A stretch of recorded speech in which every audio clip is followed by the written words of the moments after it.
Think and grow rich या आपल्या book समरीच्या दुसऱ्या भागात आपलं स्वागत आहे. मित्रांनो, या पुस्तकातलं 10वं तत्व जे आपण बघणार आहोत ते इतकं पॉवरफुल आणि वादग्रस्त आहे की त्यावर उघडपणे बोलायला सुद्धा लोक घाबरतात किंवा लाजतात. पण नेपोलियन हिल म्हणतात की ज्याला या 10व्या तत्वाचा म्हणजेच सेक्स ट्रान्समिटेशन अर्थात लैंगिक ऊर्जेच्या रूपांतराचा वापर करता आला, त्याला जगातली कोणतीच ताकद यशस्वी होण्यापासून रोखू शकत नाही. नेमकं काय आहे हे गुपित? आणि आपल्या शरीरातील ही ऊर्जा तुम्हाला श्रीमंत कसं बनवू शकते? हेच आपण थिंक अँड ग्रो रिचच्या या दुसऱ्या आणि अत्यंत महत्त्वाच्या भागात बघणार आहोत. चला तर मग उलगडूया यशाचं हे सर्वात मोठं रहस्य. 8वं तत्व आहे पर्सिस्टन्स म्हणजेच चिकाटी किंवा जिद्द. नेपोलियन हिल म्हणतात, riches do not respond to wishes, they respond only to definite plans backed by definite desires through constant persistence. म्हणजे काय तर नुसते श्रीमंत होण्याची स्वप्ने बघून किंवा इच्छा व्यक्त करून पैसा मिळत नाही. यश किंवा संपत्ती मिळवण्यासाठी मुख्यत्वे 3 गोष्टींची गरज असते. निश्चित योजना, डेफिनिट प्लॅन्स, तुम्हाला नक्की काय करायचे आहे आणि कसे करायचे याचा पक्का आराखडा, तीव्र इच्छा, ते ध्येय गाठण्याची मनापासून असलेली ओढ आणि तयारी, चिकाटी, कितीही अडचणी आल्या तरी हार न मानता प्रयत्न करत राहण्याची वृत्ती. इथं आपण एक उदाहरण बघूया जे तुमच्या आमच्या सर्वांच्या परिचयाचं आहे. बॉलिवूडचा अभिनेता ज्याचं नाव आहे नवाजुद्दीन सिद्दीकी. आज आपण त्याला स्टार मानतो, पण त्याच्या मागचा संघर्ष तुम्हाला माहीत आहे? हा माणूस 12 ते 15 वर्ष फक्त स्ट्रगल करत होता. दिसायला हिरोसारखा नाही म्हणून त्याला हजारो वेळा नाकारलं गेलं. तू वॉचमनचा रोल कर, तू वेटरचा रोल कर, असं त्याला सांगितलं गेलं. पैसे नव्हते म्हणून तो मित्राच्या घरी राहिला. बदल्यात त्याला स्वयंपाक करून द्यावा लागला. एक वेळ अशी आली होती की तो इतका तुकला होता की तो रेल्वे ट्रॅकवर उभा होता आत्महत्या करण्यासाठी. पण त्या क्षणी त्याला त्याच्या आईचे शब्द आठवले, बाळा, 12 वर्षात तर उकिरड्याचे दिवसही बदलतात, तू तर माणूस आहेस. त्याच्यात पर्सिस्टन्स होती. त्यानं हार मानली नाही. गँग्स ऑफ वासेपूर मिळाला आणि त्याचं नशीब पालटलं. जर त्यानं 11व्या वर्षी हार मानली असती तर आज जगानं एक महान कलाकार गमावला असता. मित्रांनो, तुम्हाला थोड्याशा अपयशानं खचून जायचं नाहीये. तुम्ही एखादा व्यवसाय सुरू केला आणि ग्राहक आले नाहीत तर तो बिझनेस लगेच बंद करू नका. थॉमस एडिसन 10,000 वेळा फेल झाला होता बल्ब बनवताना. तो म्हणाला, मी फेल झालो नाही, मला 10,000 असे मार्ग सापडले ज्याने बल्ब बनत नाही. हा ॲटिट्यूड ठेवा. जोपर्यंत जिंकत नाही तोपर्यंत मैदान सोडू नका. 9वं तत्व आहे मास्टर माइंड. हे जरा वेगळं आहे. तुम्ही एकटे कितीही हुशार असलात तरी तुमच्या मेंदूची आणि वेळेची एक मर्यादा आहे. नेपोलियन हिल म्हणतात, जेव्हा 2 किंवा अधिक लोक एका समान ध्येयासाठी एकत्र येतात आणि पूर्ण सामंजस्याने काम करतात तेव्हा तिथं एक तिसरी अदृश्य शक्ती निर्माण होते, जिला मास्टर माइंड म्हणतात. इथं आपण पुन्हा एकदा अमूलचे फाउंडर डॉक्टर व्हर्जिस कुरियन यांनी कशा पद्धतीने त्रिभुवनदास पटेल यांच्याशी मिळून आपली ताकद वाढवली हे बघू. त्रिभुवनदास पटेल हे एक स्वातंत्र्य सैनिक आणि शेतकऱ्यांचे नेते होते. त्यांच्याकडे लोकांचं संघटन होतं, पण बिझनेसचं ज्ञान नव्हतं. डॉक्टर व्हर्जिस कुरियन हे अमेरिकेतून शिकलेले इंजिनियर होते. त्यांच्याकडे टेक्निकल ज्ञान होतं, पण लोकांचा पाठिंबा नव्हता. जेव्हा हे 2 माइंड एकत्र आले तेव्हा काय झालं? भारतात धवल क्रांती, व्हाईट रेव्होल्यूशन झाली. हे एकट्या कुरियन किंवा एकट्या पटेलांना शक्य नव्हतं. याला म्हणतात मास्टर माइंड अलायन्स. तुम्ही जर तरुण असाल, तुमचं वय 21 ते 30च्या दरम्यान असेल तर तुम्ही स्वतःकडे बघा. तुमचे मित्र कोण आहेत याकडे लक्ष द्या. You are the average of the 5 people you spend the most time with. तुम्ही ज्या 5 लोकांसोबत जास्त वेळ घालवता तुम्ही त्यांच्यासारखेच बनता. जर तुमचे मित्र सतत पार्ट्या, मुली, राजकारण किंवा आपलं काही खरं नाही अशा गप्पा मारत असतील तर तुम्ही कधीच श्रीमंत होणार नाही. तुमचे मित्र तुम्हाला खाली खेचतात की वर नेतात? असे मित्र शोधा जे तुमच्यापेक्षा हुशार असतील किंवा तुमच्यापेक्षा हुशार जरी नसले तरी किमान ते सकारात्मक असतील. जे बिझनेसच्या गप्पा मारतात, जे फक्त गोंगाट करत नसून खरोखर आयुष्यात काहीतरी करण्याचं ध्येय ठेवतात. जर तुमचे असे मित्र नसतील आणि ते आयुष्याप्रती फार काही विचार करत नसतील तर तुमचं मित्रत्व कमी करू नका. पण तुम्हाला काय योग्य आणि काय अयोग्य याचा विचार करावा लागेल. कुठे किती वेळ द्यायचा याचं नियोजन करावं लागेल. अशावेळी पुस्तकांना मित्र बनवा, पॉडकास्ट ऐका, नवीन छंद जोपासायला सुरुवात करा. या गोष्टींचं तुम्ही तंतोतंत पालन केले तर नक्कीच आयुष्याला एका वेगळ्या नजरेने बघायला सुरुवात कराल. तर आजच तुमचा मास्टर माइंड ग्रुप तयार करा. आठवड्यातून 2च वेळा भेटा आणि फक्त प्रगतीबद्दल चर्चा करा. 10वे तत्व. मित्रांनो, आता आपण ज्या तत्वावर बोलणार आहोत ते या पुस्तकातलं सर्वात डेंजरस पण गेम चेंजिंग तत्व आहे. Sex transmutation. लोक यावर उघडपणे बोलायला घाबरतात, पण नेपोलियन हिल यांनी यावर पूर्ण एक प्रकरण लिहिलं आहे. चॅप्टर 11 मध्ये नेपोलियन म्हणतात, सेक्स किंवा कामेच्छा ही मानवी मनातील सर्वात शक्तिशाली भावना आहे. जरा विचार करा. सेक्स किंवा कामेच्छा ही निसर्गाची अशी ताकद आहे जिच्यामुळे एका नवीन जीवाची निर्मिती होते. जी शक्ती एका माणसाला जन्माला घालू शकते ती शक्ती तुमचं साम्राज्य जन्माला घालू शकत नाही का? नक्कीच घालू शकते. नेपोलियन हिल म्हणतात, ही ऊर्जा म्हणजे वाफेसारखी आहे. जर वाफ नुसती हवेत सोडून दिली तर ती गायब होते, पण जर त्या वाफेला इंजिनमध्ये कोंडलं तर ती वाफ हजारो टनांची ट्रेन ओढून नेऊ शकते. तुम्ही काय करताय?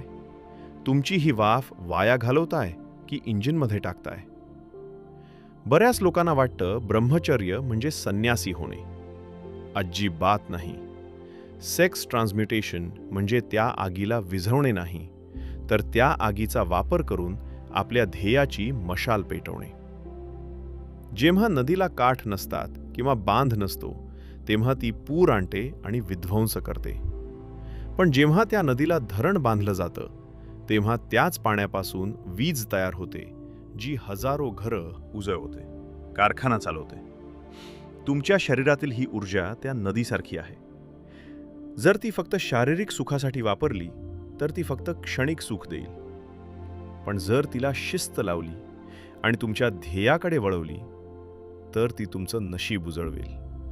यालाच म्हणतात इन द झोन राहणे. तुम्ही बघितलं असेल, काही लोक कामात इतके मग्न होतात की त्यांना जगाचा विसर पडतो.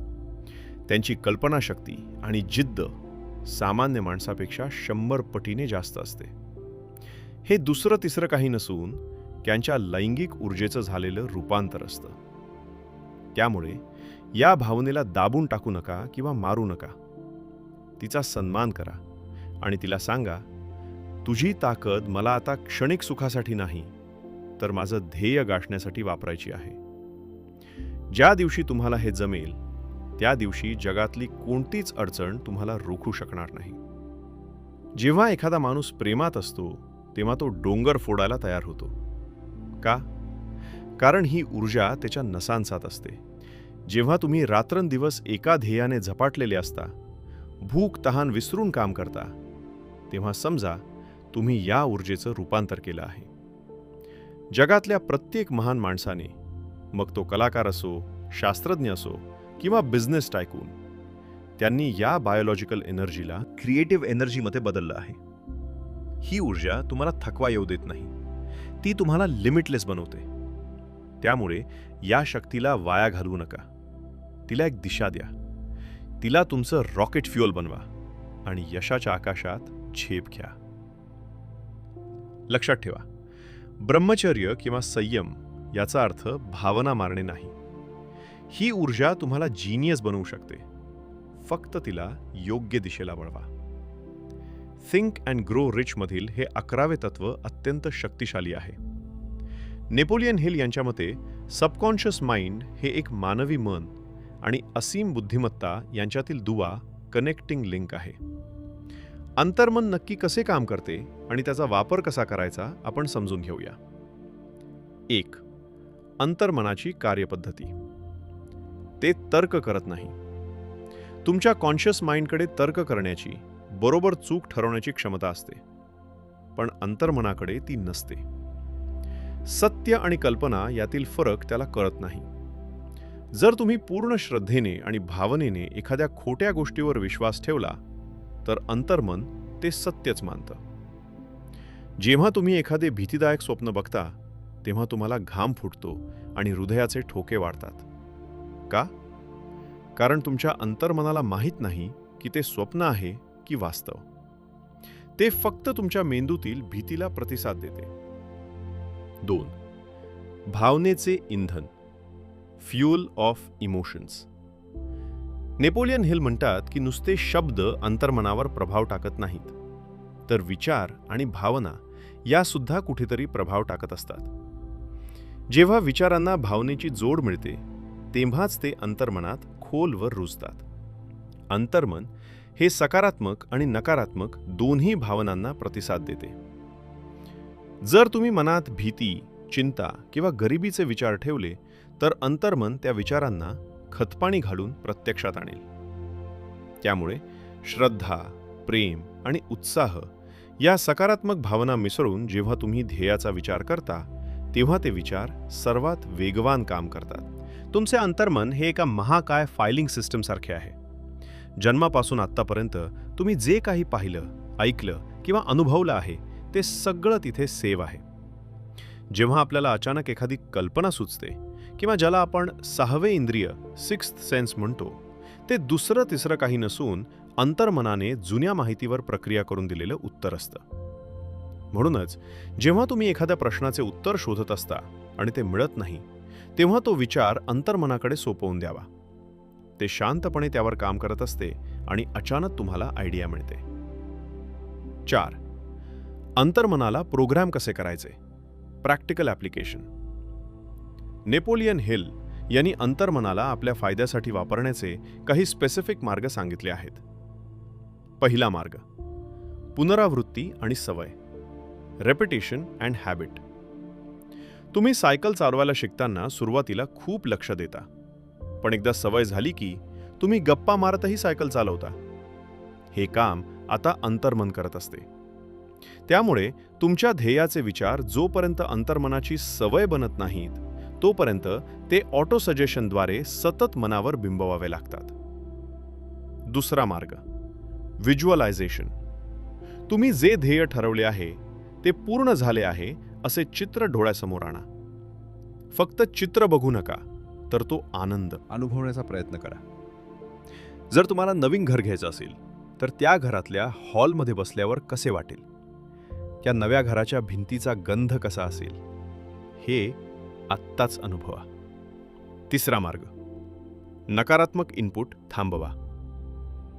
तुमचं कॉन्शियस माइंड हा तुमच्या अंतर्मनाचा वॉचमॅन आहे.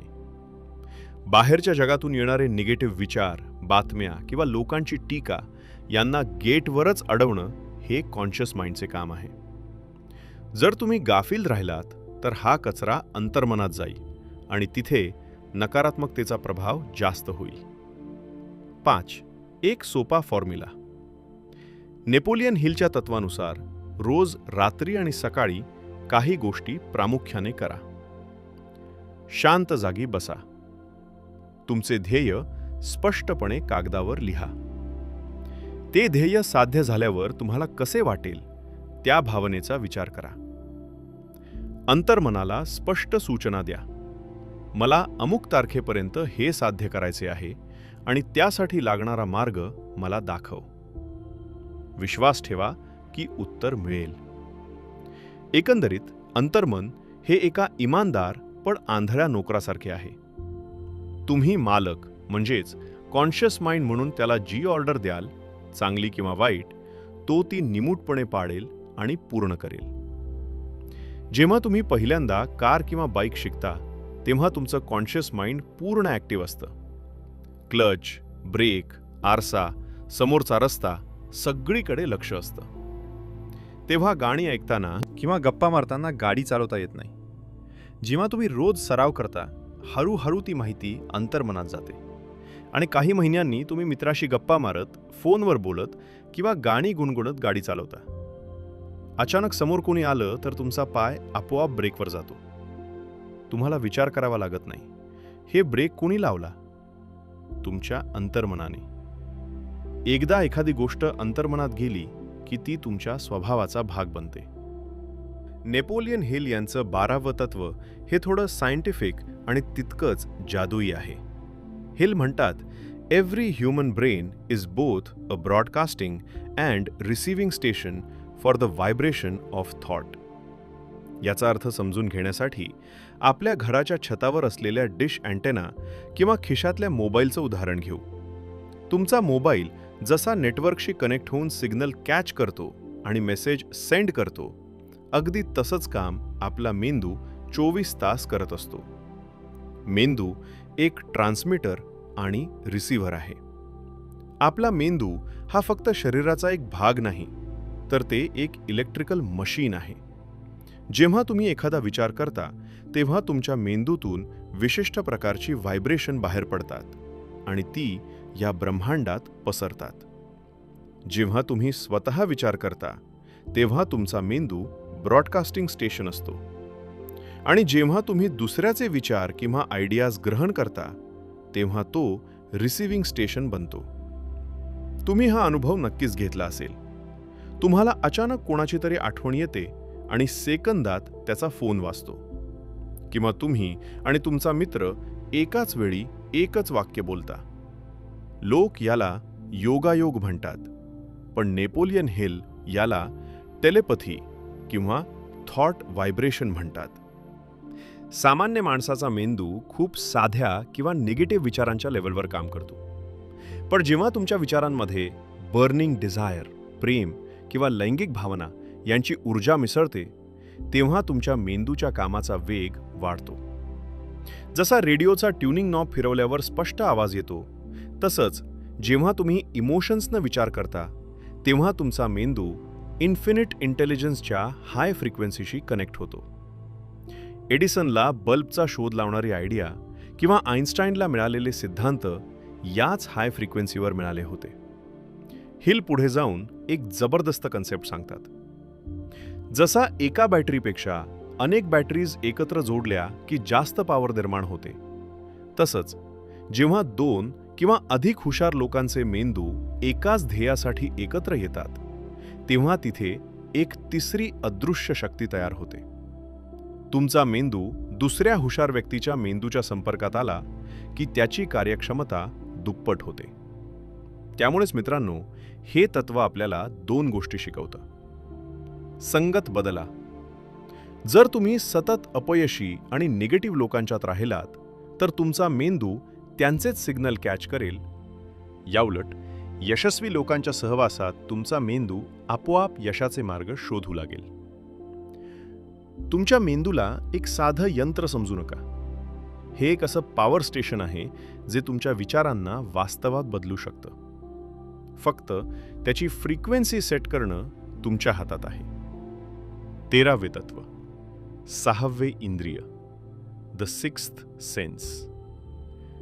जेव्हा तुम्ही आतापर्यंत बघितलेली 12 तत्वे आत्मसात करता तेव्हा हे 13वे तत्व आपोआप जागृत होतं. ही ती शक्ती आहे जी तुम्हाला संकटाची चाहूल आधीच देते आणि संधी ओळखायला मदत करते. ही शक्ती तुम्हाला अनंत बुद्धिमत्तेशी जोडते.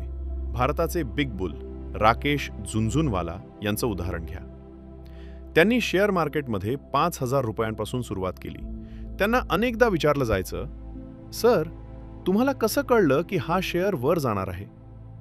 ते म्हणायचे, ते आकडेवारीपेक्षा जास्त माझ्या गट फीलिंग, म्हणजे काय तर 6व्या इंद्रियाचा निर्णय होता. टायटन कंपनीचा शेअर जेव्हा कोणी घेत नव्हतं तेव्हा त्यांनी घेतला. का?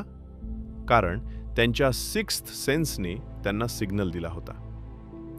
निखिल व्होरासारखे गुंतवणूकदार आपल्या कंपनीचंच नाव सिक्स्थ सेन्स ठेवतात, कारण बिझनेसमध्ये लॉजिकपेक्षा कधीकधी हे इंद्रिय जास्त महत्त्वाचं ठरतं. हे कसं जागृत करायचं? ध्यानाने किंवा मेडिटेशन करून जेव्हा मन शांत असतं तेव्हाच अंतरात्माचा आवाज ऐकू येतो. रोज 10 मिनिटं तरी शांत बसा, मोबाईल बंद करा आणि आतल्या आवाजाला ऐकण्याचा प्रयत्न करा. तो आवाज तुम्हाला कधीच चुकीचा मार्ग दाखवणार नाही. मित्रांनो, मी तुम्हाला यशाचा नकाशा दिला आहे. त्या 13 पायऱ्या दाखवल्या आहेत, ज्या चढून धीरूभाई, रतन टाटा, सचिन तेंडुलकर आणि जगातला प्रत्येक यशस्वी माणूस मोठा झाला. पण एक शेवटचा धोका. या प्रवासात तुमचे 6 सर्वात मोठे शत्रू तुमची वाट अडवून उभे आहेत. नेपोलियन हिल त्यांना भीतीची 6 भूतं, 6 गोस्ट्स ऑफ फिअर म्हणतात. 1. गरिबीची भीती. 2. टीकेची भीती, लोक काय म्हणतील. 3. आजारपणाची भीती. 4. प्रेम गमावण्याची भीती. 5. म्हातारपणाची भीती. 6. मृत्यूची भीती. हे शत्रू बाहेर नाहीत, हे तुमच्या डोक्यात आहेत. जोपर्यंत तुम्ही या भूतांना तुमच्या मनातून हाकलून लावत नाही, तोपर्यंत तुम्ही श्रीमंत होऊ शकत नाही. लक्षात ठेवा, भीती ही फक्त एक मनाची अवस्था आहे. Fear is nothing more than a state of mind. तुम्ही तिला बदलू शकता. आता सगळं काही तुमच्या हातात आहे. तुम्ही हा व्हिडिओ बंद करून पुन्हा तुमच्या जुन्या आयुष्यात त्याच रडगाण्यात परत जाऊ शकता. किंवा आज, आता, याच क्षणी एक निर्णय घेऊ शकता. मी माझं नशीब स्वतः लिहीन. मी माझी गरिबी हटवेन. मी माझ्या कुटुंबासाठी एक साम्राज्य उभं करेन. जर एका पेट्रोल पंपावरचा मुलगा भारताचा सर्वात श्रीमंत माणूस बनू शकतो, जर एक व्यक्ती डोंगर फोडून रस्ता बनवू शकतो, जर एक सामान्य मुलगा क्रिकेटचा देव बनू शकतो, तर तुम्ही का नाही? तुमच्यामध्ये ती आग आहे. मला ती दिसतीये. फक्त तिला वारा घालू नका, तिला भरकू द्या. जर तुम्ही तयार असाल, जर तुम्ही तुमचं आयुष्य बदलायला तयार असाल, तर खाली कमेंट बॉक्समध्ये आत्ताच टाईप करा, आय ॲम रेडी. मी तयार आहे. मी वाट बघतोय तुमच्या यशाची. भेटूया यशाच्या शिखरावर. धन्यवाद.